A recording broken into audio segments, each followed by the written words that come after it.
Assalamu alaikum wa rahmatullahi wa barakatuh, and welcome to Ummah Radio. You are listening to the Mustalahul Hadeeth class with myself, Abu Mus'ab. Now this is a new class which is starting from tonight. Now Mustalahul Hadeeth is the terminologies of the muhaddithin, the terminologies that the ulama of hadith use with regards to a hadith, whether when they say a hadith is sahih, when they say it is da'if, when they say it is munkar, when they say it is mudraj, when they say it is mawdu', what do all these terms mean, and why is it such that the hadith is mawdu' and not da'if, or why is it da'if? Is it possible it can be strengthened? All these sort of things, all of this falls under this category of Mustalahul Hadeeth, or usoolil Hadeeth, whichever of the terms that you prefer to use. The ulama have used them all. So what we are starting tonight is the kitab which is known as simply just the Muqaddimah fi usoolil Hadeeth of Imam moulana Abdul ad-dihlawi rahimahullaah. Now this kitab here, it's normally printed as part of the kitab Mishkatul Masabih. The Darul Ulooms in general, they all tend to use this particular kitab.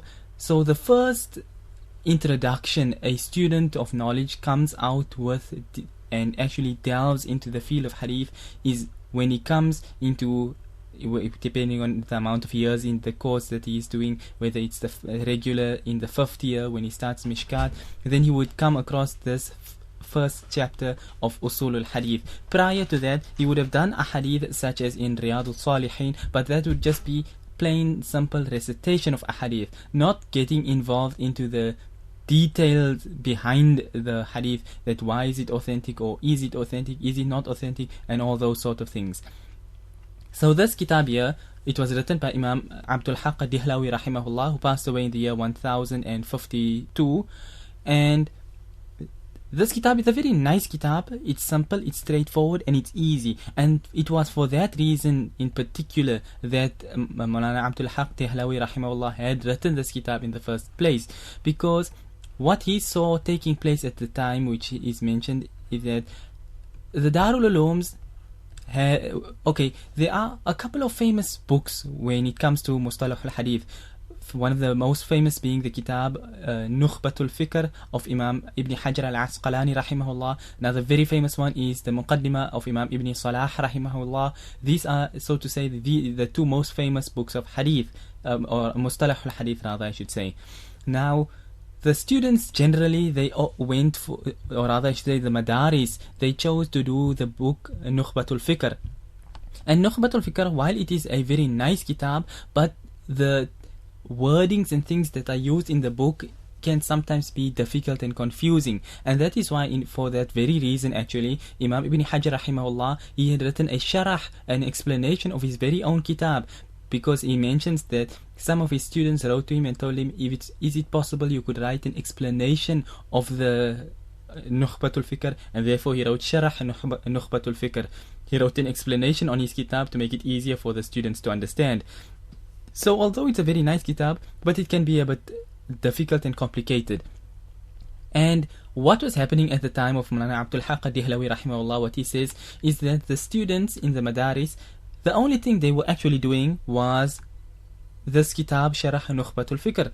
And although it's a nice kitab and everything, and it's explained in a proper manner, but it's more on a higher level. So when you are a new student, rather I say you new in this particular field of Mustalahul Hadeeth, you know nothing of the top of the subject, and now you are thrown into the deep end with a book like Sharah Nukhbatul Fikr, then you don't comprehend and understand everything. And this is what Maulana Abdul ad-dihlawi rahimahullah had seen, that the students were going through, they were reading the book, but they were unable to comprehend and retain everything that they were learning, because the book was difficult in its terminologies and things like this. So the many students were unable to understand it, and that was in fact the only book of Mustalahul Hadeeth that they were doing in the Darsi Nizami course at the time. So therefore Maulana Abdul ad-dihlawi rahimahullah, he had this idea to write another book on Mustalahul Hadeeth to make it easy and simplified for the students, so that any basic beginner can read the book and it is easily understandable to him, that there's nothing over the top difficult that you can't understand and things like this. So this is the reason why Moulana Abdul ad-dihlawi rahimahullaah had decided to write this book in the first place. Okay, so that's just a little bit with regards to the book. The book, if you are following this lesson from the link which is posted on Ummah forum, you will find, which is www.ummah.com/forum, you will see a subsection of the forum called Ummah Radio. In there will be a sticky thread called Tuesday Mustalahul Hadeeth class. In there you will find a download link to this particular kitab. So if you download it over there, it's a very nice print and everything. And in that particular print, the book starts quite late on from the actual PDF itself. The book actually only starts on page 36, or rather page 35 rather. The whole few pages prior to that is all just introductions. It's an introduction by Moulana Salman Nadwi.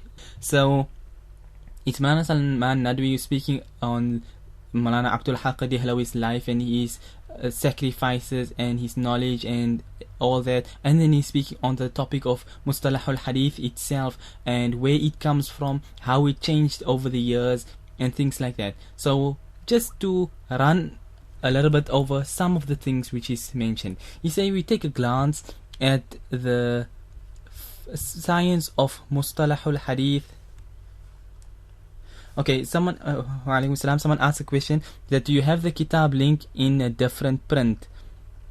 The only link, the only print and link I've got is the one which is available on Ummah forum, which is a Lebanon print, and it's a very good quality print, unlike the regular Maktaba Millat Deoband print, which is linked with Mishkat, which can be difficult for many people to read. So the only link, unfortunately, that I have been able to find online is this good Lebanese print.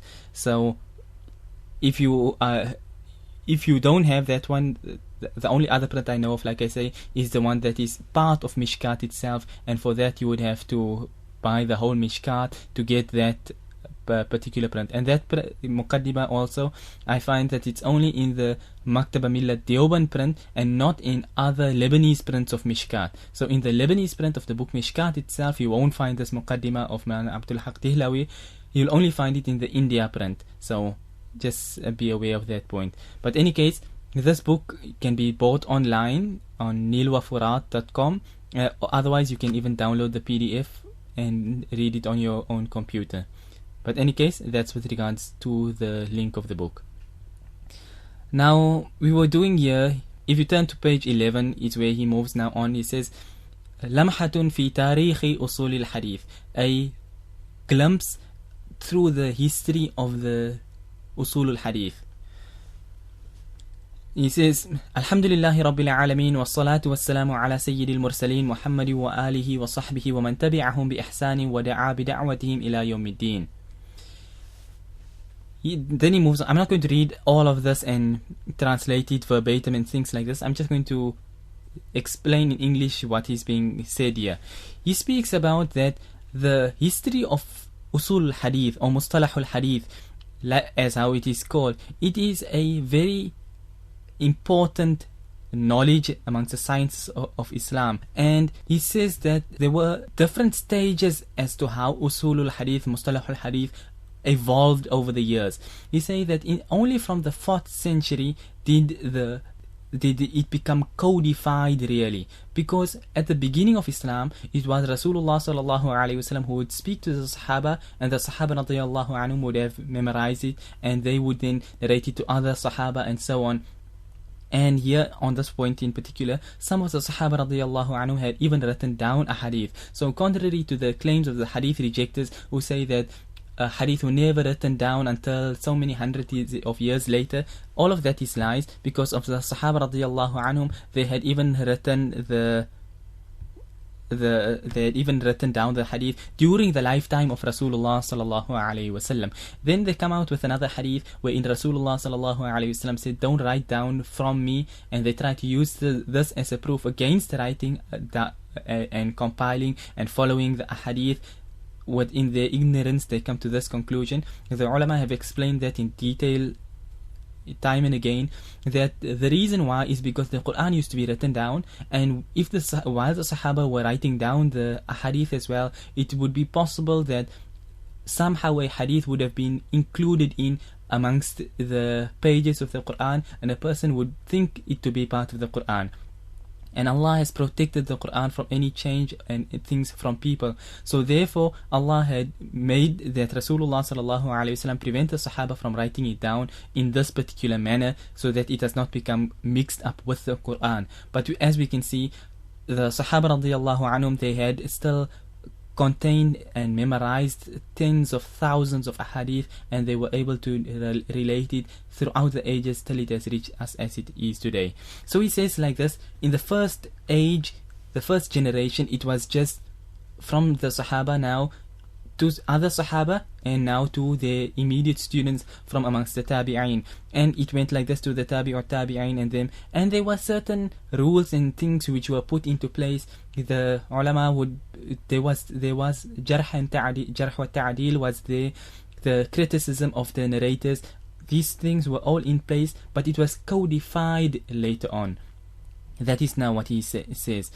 And we know that Imam Yahya ibn Ma'in, Yahya ibn Qattan, rahimahullaah, the two of them played a very big role in the in the Jarh wa Ta'dil, and many of the other ulama as well. So the hadith as it came down, like fiqh itself, in the time of the Sahaba, there was no as you can say, books of fiqh that you can pick up. Al-Hidayah, you pick up Al-Mughni, you pick up Al-Majmu'. There was no books of fiqh like that. It only became codified. Imam Abu Hanifa rahimahullah, he was the first one to actually codify fiqh the way it has come to us today. So in a like manner, the ulama had codified the science of hadith later on, and brought about all these terms to make it easier for the people, that when we say a hadith is sahih, what does it mean? When we say a hadith is hasan, what does it mean? We can make a amal, we can act upon a hadith which is sahih, and we can act upon a hadith which is hasan. But why is one called hasan and why is one called sahih? What is the difference between them? Is there a difference between them? All these sort of things. These Mustalahul Hadeeth are technical terms for ulama. It's not for the layman in the street. Unfortunately, today what you find is that everyone and his friend, he throws around the terms that this hadith is sahih, this hadith is da'if, reject it, and things like this, with no understanding of what a hadith really is, and what are these terms that the muhaddithin had used, that when they said a hadith is da'if, what does it really mean when we say that the hadith is da'if? When a hadith is da'if, it may be da'ifun li nafsihi, hasanun li ghayrihi. And that's something which you will come to learn later on, especially when it comes to Imam at-Tirmidhi rahimahullah, because unlike the other muhaddithin who would grade a hadith and say, هذا hadithun sahih, this hadith is sahih, Imam at-Tirmidhi rahimahullah, he had his own style. He would say, for example, هذا hadithun hasanun sahih, or for example even, هذا hadithun hasanun sahihun gharib. 3 terms. He says it's hasan, he says it's sahih, and he says it's gharib, all at once, at the same time. So there's all these sort of things that have to be taken into consideration. So I would venture to say that the most complicated of sciences that takes time really is the science of this usoolil hadith. The other sciences of Islam are rather straightforward, but when it comes to usoolil hadith, then you have the jarh wa ta'dil. Now you have a narrator, let's say Jabir al-Ju'fi. Now Imam Abu Hanifa rahimahullah, he says, I have not seen anyone who was a bigger liar than Jabir al-Ju'fi. Then you find another Imam, Waqi', he says that Jabir al-Ju'fi was a very great, a very good, pious person, great person, and if it wasn't for him, the people would not have gotten hadith. So here you have 2 great ai*imma having a difference of opinion as to one particular narrator. So why is there this difference? Whose word will we take? Who is in the correct? Are they both correct? Is one wrong? Is there some mix-up somewhere? All these sort of things have to be taken into consideration when you are grading a hadith. That is why I said that I would venture to say that the most complicated of sciences is that of Mustalahul Hadeeth. So in any case, he was speaking here about how the science of hadith had changed and evolved over the years from how it was during the time of Rasulullah sallallahu alaihi wasallam, where the Sahaba radiyallahu anhum would just have heard it, and they would then just in turn again narrate the hadith to the Tabi'in, who in turn would narrate it to their students, and so on and so forth. There was no, as you can say, that the Sahaba would narrate a hadith and say, Hada hadithun sahih. Obviously, any hadith narrated by a Sahabi is automatically authentic. That is why we have one term in Mustalahul Hadeeth, or rather I should say in Jarh wa Ta'deel. All our books of Jarh wa Ta'deel stops at the student of a Sahabi, at the Tabi'in. We don't take it any further than that, because we have a statement. We say, As-sahabatu kulluhum adul. All of the Sahaba, they are all trustworthy, they are all just, they are all reliable, so we don't question them whatsoever. If they narrate a hadith and say Rasulullah sallallahu alayhi wasallam said so, then we take it as such and we don't question it at all. If a Tabi'i says so, we will still check his words out, but not the words of the Sahaba radiyallahu anhum. So in any case, that is how the hadith had transformed from the Sahaba who would just simply narrate it to a Tabi'i whose words would have to be verified, authenticated and things like this, right up like this. And that is how we have a sanad to see that did you hear it from him, who indeed definitely heard it from him, and so on and so forth, right up until the Sahaba radiyallahu anhum, who again in turn had heard it from Rasulullah sallallahu alayhi wasallam. And also the reason why this science had come out like this is because as the time went on, with the emergence of all the different sects, whether it was the Shia, the Khawarij, the Mu'tazila, all these people, especially the Shia, they were always known as liars and fabricators. So these deviants and kuffar groups that split away from Islam, they would fabricate narrations, and without the science of Jarh wa Ta'deel and all this Mustalahul Hadeeth, it would be difficult to tell what is authentic and what is not authentic. Because for the simple reason, so the Shia come and he says, this person narrated from this person who narrated from that person who said that Rasulullah sallallahu alayhi wasallam said XYZ, for example. Now how do you know that this is authentic, or how do you know this is a lie and not authentic? That is why this Jarh wa Ta'deel is there. That it's not just for someone to make a claim and say so and so heard from so and so, but rather there's proof that this person and this person lived in the same time and they lived nearby and they met and all these things. The muhaddithin have spared no effort in delving to the utmost depth when it comes to the narrators, and they have taken them and checked them out totally.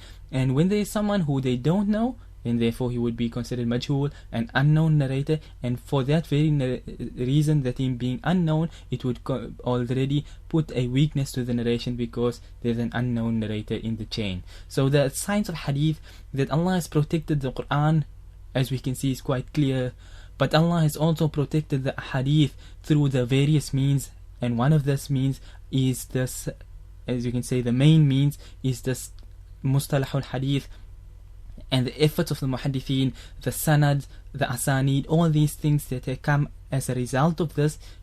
Through this means Allah has preserved the hadith as well. That is why till today a person can narrate that I narrate from my teacher, who narrates from his teacher, 26, 30, however many people in your chain, right up to Imam Bukhari, who takes it right up to Rasulullah sallallahu alaihi wasallam, a complete unbroken chain like that for a hadith, directly to Rasulullah sallallahu alaihi wasallam. So that is how the hadith has come to us, also in this authenticated form. And that is why the ulama have said that any person who rejects the hadith, like how the hadith rejectors do, then with consensus amongst the ulama, and I say this amongst the ulama and even amongst the deviants also, they are unanimous. Deviants, like whether it's the Baralvis and them, even they consider a hadith rejected to be a kafir.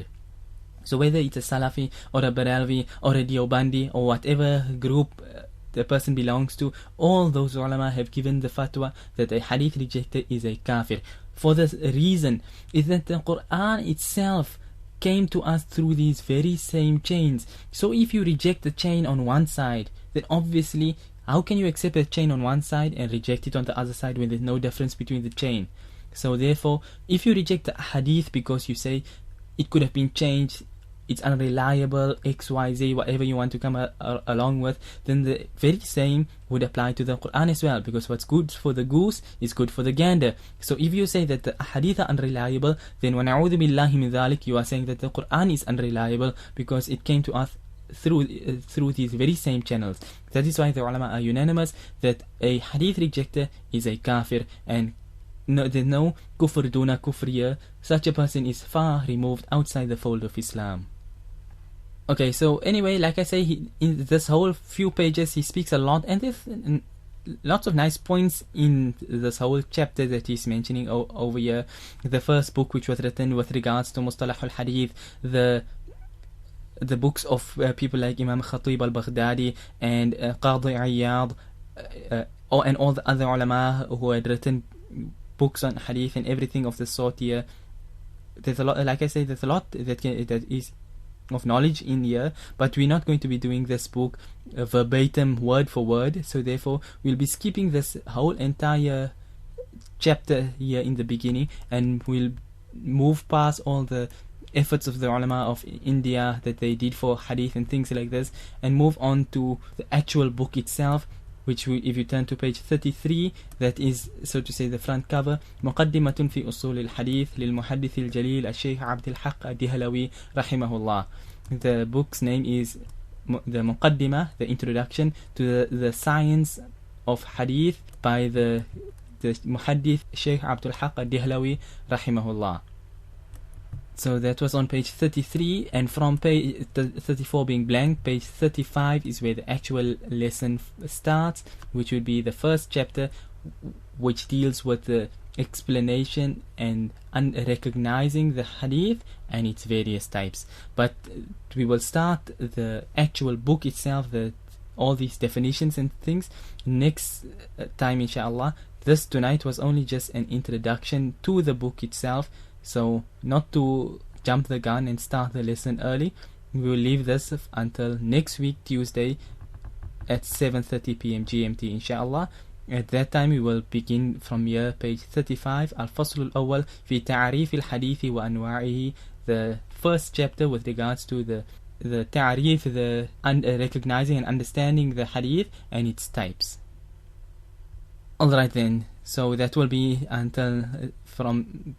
from next week inshallah. So until then we will end for now, and we say وصلى الله وسلم وبارك على نبينا محمد سبحان الله وبحمده سبحانك اللهم وبحمدك نشهد أن لا إله إلا أنت نستغفرك ونتوب إليك. والسلام عليكم ورحمة الله وبركاته.